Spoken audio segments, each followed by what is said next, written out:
Hello everybody, it is Steve, your friendly neighborhood lawn gnome. Welcome back to another video over here on That's Comical, and if you're watching and it happens to be a Wednesday, happy new comic book day. Here I am, everybody. I am here to finally give you guys my thoughts on the latest addition to the Marvel Cinematic Universe via television and Disney+, and that, of course, gives us the return of Dominic Thorne as Riri Williams in the 6-episode miniseries of Ironheart. So, boy, do we have a great deal of stuff to unpack here. So, of course, Ironheart was announced many, many years ago, even before the pandemic, if I'm not mistaken, and this was supposed to come to us much earlier than it actually did. And I believe it was supposed to come out right around the time that Black Panther: Wakanda Forever hit theaters. It was supposed to be the next chapter, because obviously, if you are a loyal follower of the Marvel Cinematic Universe in film and television, you know that Riri Williams made her very first appearance in that exact film, teaming up with Shuri and the Wakanda crowd. So, I remember her very much coming into the MCU and didn't really have too much to say about her because there really wasn't enough for me to say. So, based on what everybody was saying as the years progressed, and talking about how this was the most least anticipated project from the Marvel Cinematic Universe, and believe me, this is coming on the heels of projects like The Marvels and Captain America: Brave New World, which I've actually seen and actually reviewed for you guys over here on this channel.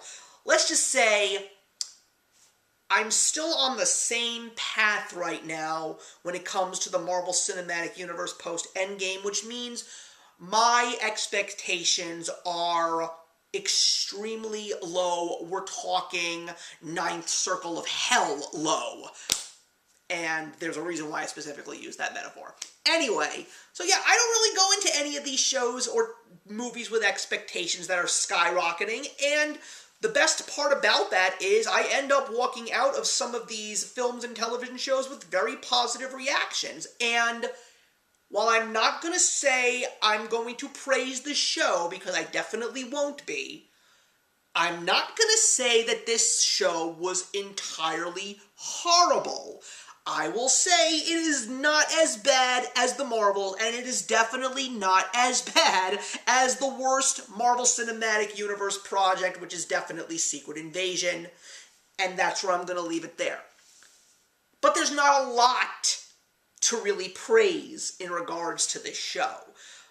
The show has an interesting premise. It is basically Riri Williams coming back to MIT, finding out that her funding for her projects has been pulled because they're really not going anywhere, and she just goes back home to Chicago to try and make some money, but at the same time, she's also still trying to make a difference because one of her idols is Tony Stark, and she wants to try and follow in his footsteps, even though she has never met this man, to try and make the world a better place through the use of technology.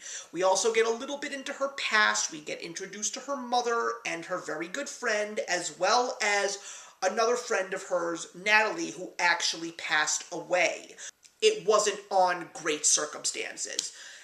And through these 6 episodes, she goes in a lot of very interesting directions, a lot of unconventional directions. One is she decides to team up with a bunch of criminals who don't really consider themselves criminals. They're more like a band of Robin Hood and their merry men, although I don't really think they're really that merry. And they're led by a gentleman who goes under the alias The Hood, and that's one of the biggest highlights of the show because The Hood is played by Anthony Ramos, and Anthony Ramos is definitely finding his way throughout Hollywood, sneaking in, if you will, into some of these major franchises, because now he's part of the MCU, he's also part of the Transformers universe. I mean, I've always been a fan of his ever since I first saw him in Lin-Manuel Miranda's film version of In the Heights, which I highly recommend. He's so good in that movie as Usnavi, and every single time he's in a project, I always enjoy his performances. So him coming into this world as this character who I don't really know much about from the comics, he's in the comics, and I did enjoy his performance as the Hood. But anyway, so basically, Riri joins this group, and then of course she knows this is not the right thing, and then through this she gets her funding, and she starts to rebuild her suits, and then things at the very end take a very interesting twist with whatever potential the MCU has regarding those twists, and we are introduced to a character that a lot of people have been very excited to see. And that, of course, is the devil himself, Mephisto, played by the brilliant Sacha Baron Cohen. But his introduction to the MCU was Ironheart, a show that really didn't get much praise. Not many people had a lot of positive things to say about it, and because of the fact that he comes in here and what he does with Riri is something that a lot of people are just basically saying, why? Why this, you know? So, do I fall within that group? Somewhat. So, like I said, the highlights of this show, some of the episodes were very exciting.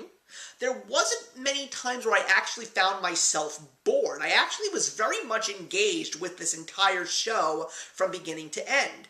I also really appreciated the acting choices. I mean, along with Sacha Baron Cohen and Anthony Ramos, we also got Alden Ehrenreich, who I hadn't seen in such a long time, and he plays a character that, yes, is in the comics, that goes all the way back to the beginning of the official Marvel Cinematic Universe in 2008's Iron Man, and it was such a big surprise, and I really appreciated how they really wanted to intertwine the Ironheart world and the Iron Man world, because that's pretty much what it is in the comics. It's not the exact same thing in the comics, but yes, Iron Man and Ironheart are intertwined in some shape or form in the comics. Now I have to address the elephant in the room, because I think the biggest problem with this show, as a matter of fact, it's a two-piece problem, is Dominique Thorne herself. She was not a likable character to me.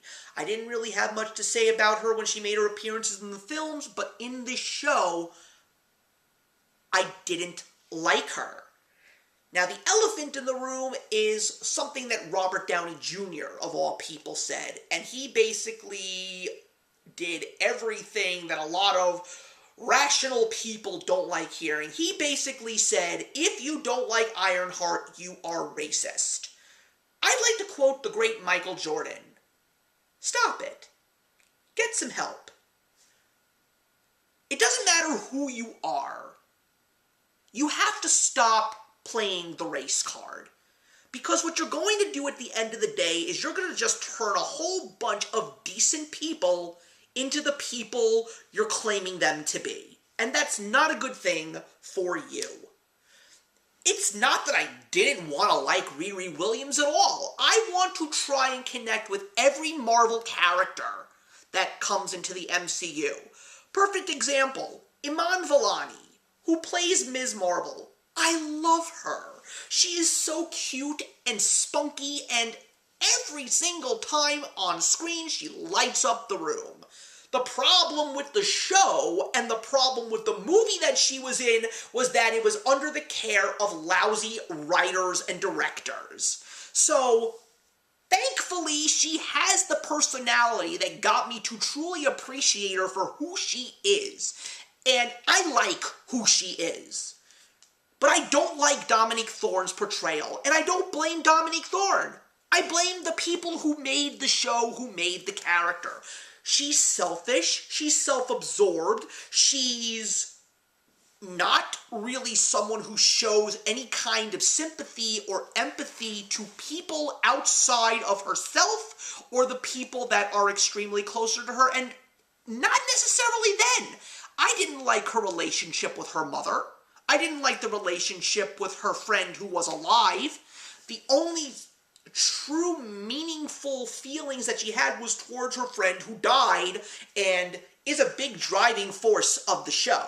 And by the way, I will say that that character was very entertaining.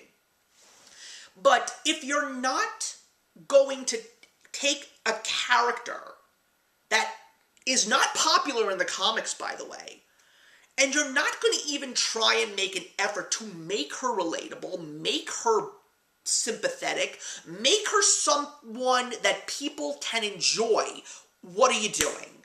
Truthfully, I think that the people behind Ironheart purposely tried to make Riri the character that she was, so people could yell and scream and say, I don't like this character, and then they can be called racists.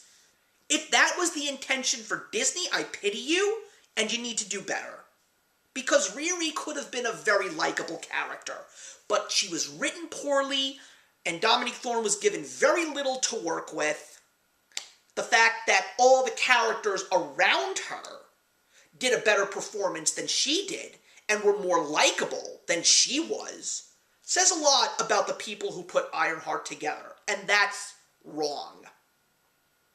So, thankfully, I will not yell and scream and say that Ironheart is the worst Marvel project ever, because it's not. Like I said, I found some redeeming qualities in this show, and I wanted to truly like it. And even though there were some parts that I did like about it, there was a lot that I didn't.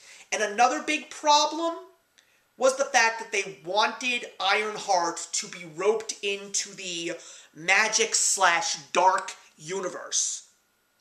There was a really big link to a possible Strange Academy television show/movie, which of course is closely knit with Doctor Strange. It's a very popular comic book.